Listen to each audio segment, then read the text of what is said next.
सभी छात्रों को मेरा नमस्कार। मैं दामोदर शर्मा एक बार पुनः आपके समक्ष हाजिर हूँ एक नए बिंदु के साथ। देखिए बच्चों, अभी हम वर्तमान में जिस बिंदु का अध्ययन कर रहे हैं वह कर रहे हैं संधि का। और संधि के अंतर्गत हमको पता है कि हमने संधि के अंतर्गत संधि की परिभाषा, प्रकार और उसके अलावा स्वर संधि के कुछ भेदों का हमने अध्ययन कर लिया है, जिसमें दीर्घ, गुण, वृद्धि, यण इत्यादि का हम अध्ययन कर चुके हैं। आप अगर उनसे वंचित हो तो हमारे इस पिछले वीडियो को अवश्य देखिए, और वैसे आपकी सुविधा के लिए मैं उनका लिंक डिस्क्रिप्शन में दे दूंगा।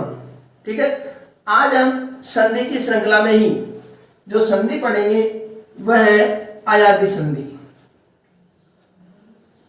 अयादी संधि, अय आदि विग्रह करेंगे तो क्या होगा? अय आदि।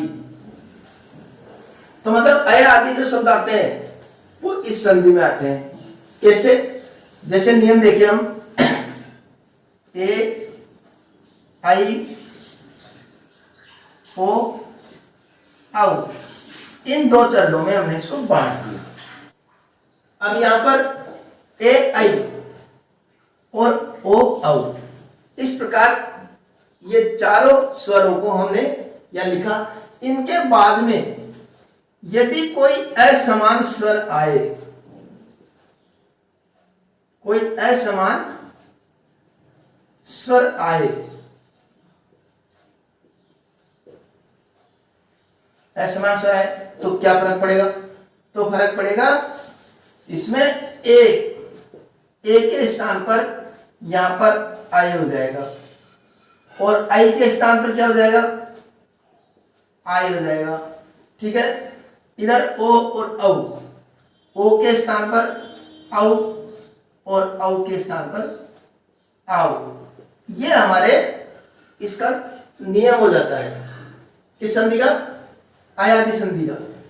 अयादी में क्या होगा? ए आई अगर आ रहा है और उसके बाद में कोई असमान स्वर आ रहा है तो हमको ए आई को अय और आय में बदल देना है। और ओ औ आ रहा है और उसके बाद में असमान स्वर आ रहा है तो उसको औ और आओ में बदल देना। औ और आओ से तात्पर्य कि अगर ओ आता है तो औ और औ आता है तो आओ में बदल देंगे। तो कैसे? जैसे फिर करना क्या है? जैसे लास्ट में ये रहेगी स्थिति कि अगर ए के बाद में आ रहा है तो ए को तो किसी में बदल देंगे? ए को बदल देंगे आई में, और आई को किसी में बदलेंगे? आई में, और ओ को किस में बदलेंगे? औ में, और औ को आओ में। इस प्रकार ये बदलाव हमको करना है।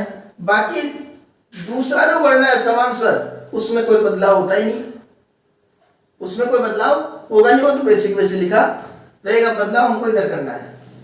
अब यह उदाहरणों से हमको और बड़ी प्रकार समझ में आएगा, क्योंकि ये तो नियम हो गए, और नियमों से अगर संधि समझ में आ जाती तो फिर तो अलग ही बात है। लेकिन संधि समझ में आती है उदाहरणों से, अभ्यास करने से। तो वो अभ्यास हम करते हैं अभी। जैसे हमारे सामने पवन शब्द आ गया, पवन आ गया, पावक आ गया, नयन आ गया, नायक आ गया, इस तरह के शब्द आ जाते हैं मान लो, और हमको संधि विच्छेद करने हैं। तो संधि विच्छेद करने से पहले हमने इनमें ध्वनि आपको सुनाई दे रही होगी। पवन औ की ध्वनि निकल रही है, पावक आव की ध्वनि निकल रही है मध्य में, नयन अय की ध्वनि निकल रही है, और नायक में आय की ध्वनि निकल रही है। तो अयादी में यही तो है, अय आदि की ध्वनि निकले तो अयादी। तो जैसे आप टुकड़े करें हम तो वो भी सामने जाएगा। प ए का तो ये हो गया, व का व, ए और न। ये इसका पवन का हमने पूरा विश्लेषण किया, शब्द का पूरे शब्दों का टुकड़े कर दिए। टुकड़े करते ही हमारी दृष्टि अपने आप पड़ जाएगी औ शब्द पर। औ शब्द पर हमारी दृष्टि पड़ गई। अब ये औ शब्द पर दृष्टि पड़ते ही यहां पर देखना है कि औ किसके स्थान पर आ रहा है, ओ के स्थान पर। औ किसके स्थान पर आ रहा है, ओ के स्थान पर। तो ओ के स्थान पर ये औ जो आ रहा है, तो यहां पर इस औ को हटाओ और क्या कर दो अगले स्टेप में कि पे ओ और अन। क्या शब्द बन गया, पे ओ अन। ओ कहां से आ गया, औ को हटा दिया। इस औ को हटाने के बाद वो लिख दिया। अब इन दोनों को मिला दिया तो क्या बन गया, वो। और अन ऐसे कैसे लिख दिया तो ये क्या बन गया, इसका संधि विच्छेद हो गया। इधर से भी हम जा सकते हैं उधर, इधर से भी उधर जाना चाहे, जैसे संधि युक्त शब्दों को संधि करनी पड़े तो इधर से वापस घूमते हुए चलो, फिर वापस हमको इधर का वर्ण आ जाएगा। ऐसे पावक का देखिए, पे आ और व ए और के। क्या निकला दिखो यार, इन चारों में से कौन सा अक्षर दिख रहा है आपको, कौन सा शब्द दिख रहा है, आओ। तो इस आओ को हटाना है। आओ को हटाने के बाद क्या लिखना है, आओ किसके स्थान पर आता है, आओ के स्थान पर। तो इस आओ को हटाओ और इसके स्थान पर लिख दो पे, आओ के स्थान पर ओ और, ठीक है, आओ ये लिख दिया आओ। अब यहां पर पे आओ ए और कै, इस पै में इन दोनों को मिला दिया तो क्या हो गया, औ प्लस अक, ये इसका संधि विच्छेद हो गया। अब हम अगला शब्द लेते हैं नयन। तो देखिए बच्चों, नयन, नयन का मान लो हमने जल्दबाजी में गलत संधि विच्छेद कर दिया। मान लो जल्दबाजी में गलत संधि विच्छेद कर दिया, कैसे, हमने लिख दिया नय और अन, ये लिख दिया। अब अगर हमने जांच कर लिया, इसको सही तरीके से परीक्षण कर लिया तो हमारे उत्तर का पता भी लगा सकते हैं सही हुआ नहीं हुआ। क्योंकि ये नए लिख दिया, मान लो नए, आई के स्थान पर क्या करेंगे, फिर आई के स्थान पर आई लिख देंगे, आई लिख दिया, आने ऐसे कैसे लिख देंगे। तो अब इनको मिलाएंगे तो क्या शब्द बना, हमको तुरंत एहसास हो जाएगा ना, ये लगा गलत, गलत हो गया तो अपने आप एहसास जो है क्या गलती की है कि यहाँ पर आई होता तो सही हो जाता, तो आई होता तो आई किसके स्थान पे, एक के स्थान, तो एक मात्रा लगाओ, फिर तो एक मात्रा लगाई तो यहां पर अपने आप ही,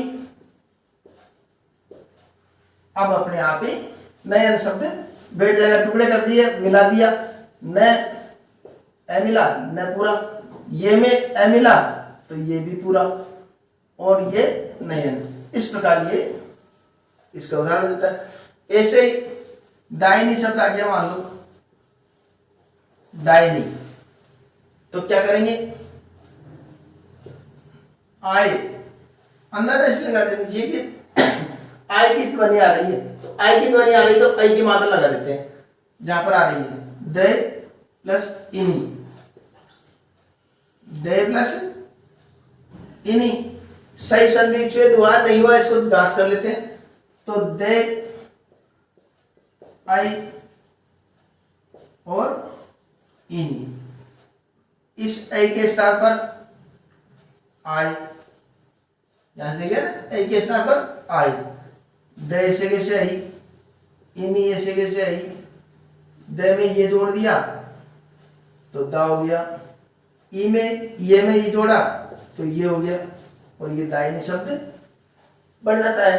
इसी प्रकार कई उदाहरण जिसमें आए आओ आओ इस तरह के उच्चारण हमको कहीं के प्रत्यक्ष अप्रत्यक्ष दिखाई देते हैं, वो सब अयादी के अंतर्गत हम रखेंगे। तो अयादी संधि को और यण संधि में सबसे बड़ी बात यही है कि इनको अगर जल्दबाजी में किया तो हमारी संधि गलत हो सकती है। इसलिए क्या करें, सबसे अच्छा काम है कि हम इन संधियों का विश्लेषण करके पूरी तरीके से विग्रह करके एक बार तसल्ली कर ले कि मेरा संधि विच्छेद सही हुआ या नहीं हुआ। इधर से टुकड़े करते करते ये संधि विच्छेद आया नहीं आया, और इधर से ला रहे हैं तो वापस भी ये आ रहा है या नहीं आ रहा है। जब ये सारी बात स्पष्ट हो जाएगी तो संधि अपने आप ही हमारी सही हो जाएगी। ठीक है, आशा करता हूं आपके ये संधि भली प्रकार से समझ में आ गई होगी। अगले बिंदु के साथ पुनः आपसे मुलाकात होगी। तब तक के लिए धन्यवाद।